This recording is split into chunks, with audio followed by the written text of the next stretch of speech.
Olá, sextuano, tudo bem com vocês? Espero que estejam todos bem. Vamos começar agora o segundo bimestre, na apostila. Bem, antes de começar a nossa aula, eu quero conversar com vocês a respeito desse segundo bimestre. Bem, no primeiro nós começamos em sala de aula e terminamos à distância. Agora nós estamos começando o segundo bimestre à distância. Espero que nós terminamos ele em sala de aula, mas como nós não temos certeza se vai realmente voltar a tempo, então vamos raciocinar que nós vamos terminar o segundo bimestre também à distância. Então o que eu vou propor nesse segundo bimestre com relação às notas? Para facilitar a distribuição das notas, dos 10 pontos do segundo bimestre, nós vamos fazer o seguinte. Hoje nós vamos começar a primeira aula do segundo bimestre, a unidade 5, e vocês já vão pegar aí o caderno de vocês para fazer as anotações que eu vou passar nos slides. Então, é a mesma coisa que nós tivéssemos em sala de aula, eu passaria o texto no quadro e vocês copiariam no caderno. Agora vocês vão olhar nos slides e copiar no caderno. Por quê? No final do capítulo, no final desta unidade, vocês vão me mandar as imagens do caderno completo, porque eu vou dar nota nisto, tá certo? Lembrando que nós temos 4 unidades nesse segundo bimestre, portanto, cada unidade que vocês entregarem vai valer um valor, vai ter um ponto, tá certo? Não estabeleci ainda o valor de cada unidade, mas a princípio vai ser um ponto para cada unidade.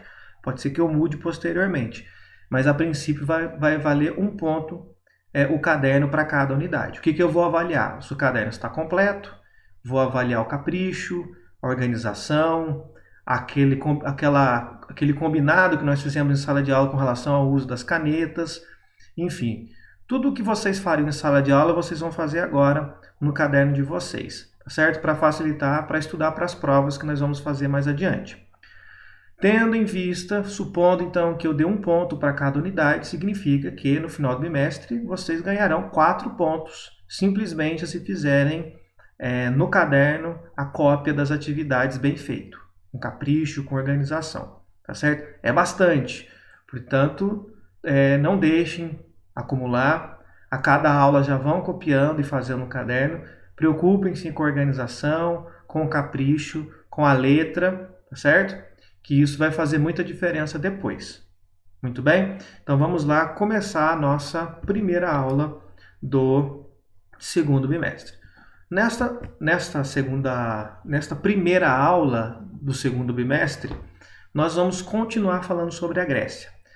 Na unidade 4, nós falamos sobre a Grécia, como ela surgiu, a formação do povo grego, a formação das cidades gregas, tá certo?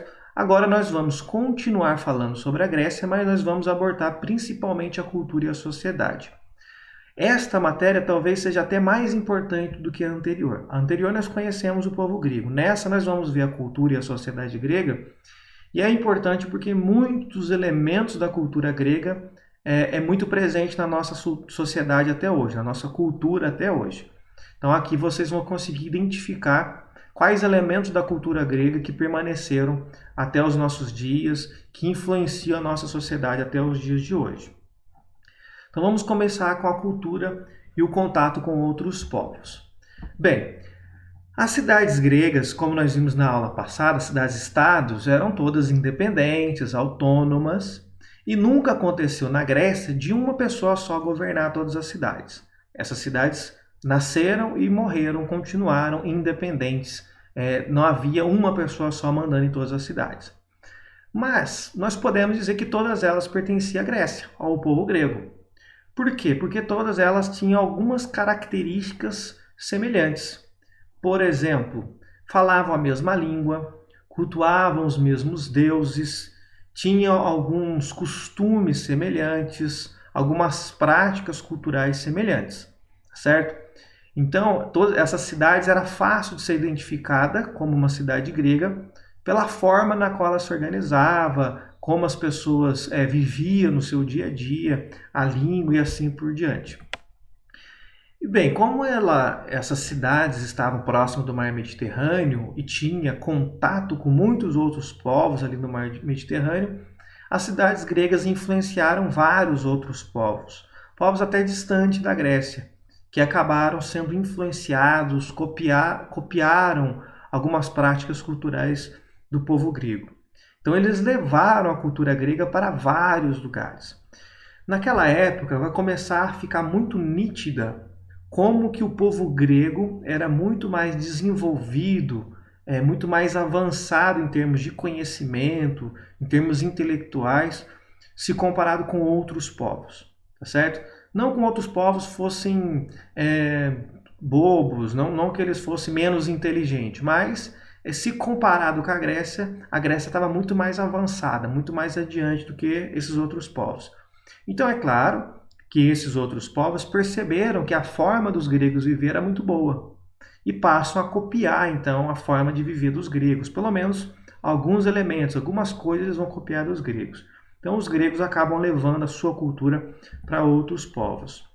Bem, essa cultura nós vamos ver no decorrer dessa unidade. Nós vamos começar com a sociedade grega. Na verdade, aqui nós vamos lembrar alguns pontos que nós vimos na unidade anterior, né, da divisão, da organização da sociedade grega. É importante conhecer essa organização porque ela vai influenciar outras sociedades. Então, como nós vimos na unidade anterior, a sociedade grega era dividida em grupos. Então, no primeiro grupo, nós tínhamos homens mais ricos da sociedade grega. E aqui, gente, eu não vou mais especificar se é Atenas, se é Esparta, porque aqui é o que aconteceu com a maior parte dessas cidades, tá certo? Tinha alguma diferencinha entre uma e outra, mas a maioria das cidades se organizaram desta maneira. Então, o primeiro grupo eram os homens ricos das cidades. Essa riqueza vinha da terra, então é porque eles eram proprietários de terra. E também porque eram descendentes dos fundadores das cidades, tá certo? No caso de Atenas, podia ser descendente dos eólios, dos jônios. No caso de Espartas, eram descendentes dos dórios e assim por diante. Então, quando eram descendentes dos fundadores da cidade, eles herdavam as terras dos fundadores e por isso também eram os mais ricos e os mais poderosos. No segundo grupo vem os homens livres, tá certo? Os que são pequenos proprietários de terra, tem ali um pedacinho de terra e plantam para sua sobrevivência e o pouquinho que sobra eles vendem nas feiras, enfim. E também artesãos e comerciantes, tá certo? Então, homens livres, esses aqui não são descendentes dos fundadores das cidades, tá certo? Também não têm uma vida miserável, têm uma vida relativamente tranquila, embora muitos deles, a maioria deles, por muito tempo nem participava da política, das tomadas de decisão das cidades, mas eram homens livres, podiam ir para onde quisessem, fazer o que quisessem e assim por diante. Então eram pequenos proprietários de terras, faziam atividades artesanais, ferramentas, móveis, assim por diante, e também trabalhavam no comércio. Por fim, o terceiro grupo era dos escravizados, certo? Os perdedores das guerras, por algum tempo aqueles que não conseguiam pagar suas dívidas, né, eram escravizados. E esse também tinha uma vida relativamente simples. Aqui eu quero chamar a atenção para um ponto importante, porque mesmo que vocês ainda não estudaram comigo, pelo menos a história do Brasil, até o 5º ano vocês estudaram alguma coisa sobre a história do Brasil e lá se fala sobre a escravidão.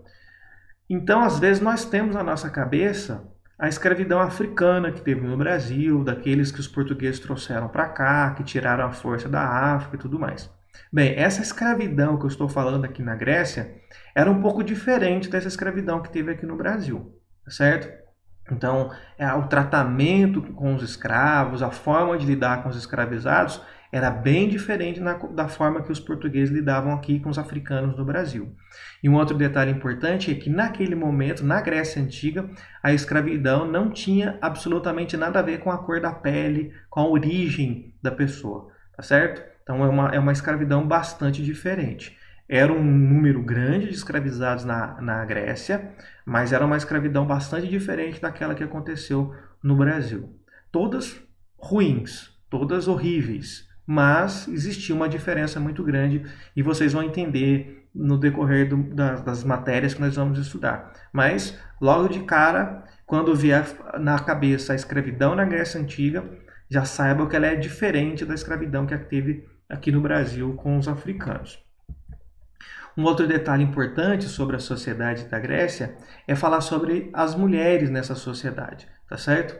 Bem, as mulheres na Grécia como um todo não tinham direitos políticos, não participavam das tomadas de decisão e, enfim, não participavam da criação das leis, da administração das cidades, tá certo? E, de um modo geral, elas viviam sob a tutela de um homem, ou seja, elas sempre estavam submissas a um homem. O pai, enquanto fosse solteira, o marido, quando fossem casadas, ou um parente mais próximo, caso elas ficassem viúvas, por exemplo, tá certo? Em muitos casos, por exemplo, caso ela ficasse viúva, ela acabava sendo submissa ao filho mais velho, caso ela tivesse. Se não tivesse filhos, ela voltaria para a casa dos pais e ficaria sob a tutela de algum homem da sua família, tá certo? Mas sempre submissa a algum homem, ao pai, ao marido ou um outro parente mais próximo, tá certo? No entanto, se nós lembrarmos lá da cidade de Atenas e Esparta, que eram as principais, havia diferença. Por exemplo, em Atenas, elas eram reclusas, viviam sempre mais fechadas, mais escondidas e assim submissas, como eu acabei de dizer, mas em Esparta vai ter uma diferença. Lá em Esparta, as mulheres vão ter uma importância muito maior do que nas outras cidades. Por quê? Ela era aquela que vai dar soldados para a cidade de Esparta. Lembrem-se que a cidade de Esparta é uma cidade guerreira, que gosta da guerra, do combate, do militarismo. Então é claro que ela precisa de soldados. Quem que dá soldados para Esparta? As mulheres. Elas são as genitoras dos futuros soldados. Então elas são muito valorizadas porque é elas que alimentam as cidades dos soldados. Então elas eram, inclusive, desde muito novas, preparadas fisicamente para gerar, para que ela não tivesse perdas no parto, não morresse no parto, não perdesse os seus filhos e assim por diante, tá certo? E um outro detalhe importante é o seguinte, como os homens estavam sempre em guerra ou se preparando para a guerra, eram elas que administravam as casas. Então, por exemplo, nas casas mais ricas, onde tinha muitos escravizados, muitos servos, no caso de Esparta, que usava mais os servos, menos escravizados, mas mais os servos, quem mandava, quem organizava, administrava os trabalhos dos servos eram as mulheres, certo? Então ela tinha uma importância muito maior do que nos outros lugares. Basicamente, quem mandava na casa, na cidade de Esparta, eram as mulheres, tá certo? E aí nós encerramos então a nossa primeira aula sobre a sociedade grega. Na próxima aula nós vamos continuar falando sobre a cultura grega e nós vamos entrar mais nas questões da religião e outras práticas culturais.